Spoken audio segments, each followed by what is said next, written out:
무리가 모였을 때에 예수께서 말씀하시되 이 세대는 악한 세대라 표적을 구하되 요나의 표적밖에는 보일 표적이 없나니 요나가 니느웨 사람들에게 표적이 됨과 같이 인자도 이 세대에 그러하리라.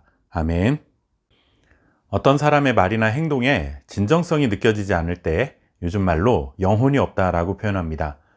오늘 예수님께서는 영혼이 없는, 즉 진정성이 없는 사람들과 대화하고 계십니다. 귀신 들려 말하지 못했던 자에게서 귀신을 쫓아내셔서 말을 할 수 있도록 기적을 행했음에도 불구하고 바알세부를 힘입어 행한 것이라 트집을 잡으며 예수님께 표적을 보여달라 요청한 사람들을 향해 주님께서는 이 세대가 악한 세대라 표적을 구한다 라고 말씀하셨습니다. 그런데 예수님은 이들의 요구를 사실상 거절하셨습니다. 그리고 이렇게 반응하는 사람들을 향해 악한 세대라는 부정적인 반응을 보이셨습니다. 표적을 구하는 이 사람들의 마음속에 진정성이 없다는 사실을 주님이 알고 계셨기 때문입니다. 사실 지금까지 예수님이 보여주신 많은 표적만으로도 얼마든지 예수님이 하나님의 아들이심을 알 수 있었습니다. 믿을 만한 표적이 없었기 때문에 표적을 요구한 것이 아니라 많은 표적을 보고도 예수님을 믿지 않았던 것이죠. 이번에도 마찬가지였습니다. 예수님이 어떤 표적을 행하신다 해도 지금까지 예수님을 거부했던 것처럼 똑같이 거부할 명분만 쌓으려 했을 것입니다. 예수님도 이런 그들의 거짓된 마음을 아셨기에 그들에게 더 이상의 표적은 불필요하다 판단하신 것입니다. 그렇게 반응하는 이들에게 예수님은 보여줄 수 있는 표적이 한 가지 있다고 하셨습니다. 바로 선지자 요나의 표적입니다. 요나가 물고기 뱃속에서 3일을 지내다가 살아나온 사건을 두고 말씀하신 것입니다. 요나가 물고기 뱃속에서 3일을 지냈다는 것은 곧 죽은 것이나 다름없는 상황이었는데 결국 3일 만에 살아나오게 된 것을 예로 드시면서 이는 예수님도 요나처럼 3일간 죽음 가운데 거할 것이라는 의미로 말씀을 전해주신 것입니다. 예수님께서 사람들 앞에서 자기의 죽음과 3일 만에 부활하실 것이라는 말씀을 공개적으로 하신 것이죠. 하지만 이 표적마저도 사람들이 거부하고 예수님의 권위를 인정하지 않을 것이라는 사실을 예수님은 알고 계셨습니다.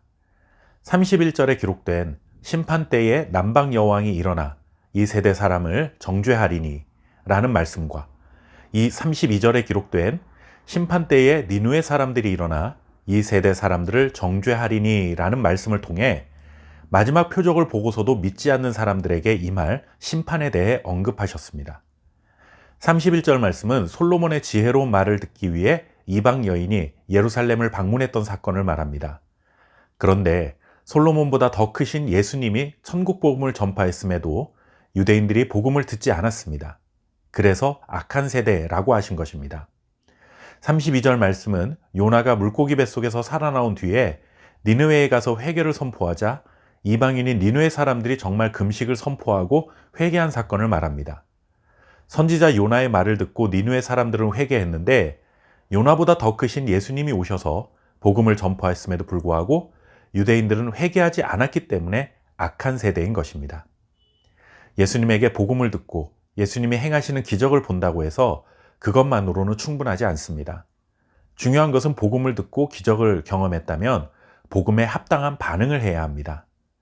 예수님이 전해주신 말씀을 듣고 그저 심리적으로 안정감을 누리고 정서적으로 좋다 하고 기적을 보고 신기해하며 대단하네 하며 이것이 다가 아니라 선포된 하나님의 말씀에 올바른 태도로 반응해야 한다는 것이죠. 내 자신이 주인이 되어 살아왔던 삶에서 돌이켜 주님을 내 삶의 주인으로 섬기고 주님의 다스림을 받으며 주님의 말씀을 따라 살아가면서 날마다 은혜를 누리며 살아가야 한다는 것입니다. 교회를 출석하고 예배를 드리고 남들 하는 만큼 신앙생활 한다고 해서 그것이 전부가 아니라 내 삶의 모든 영역이 하나님의 다스림 속에 있음을 인정하고 하나님의 말씀을 따라 복음에 합당하게 살아야 하는 것입니다. 악한 세대는 교회 바깥 세상을 향한 말이지만 교회 안에 있는 우리라고 예외가 될 수는 없습니다.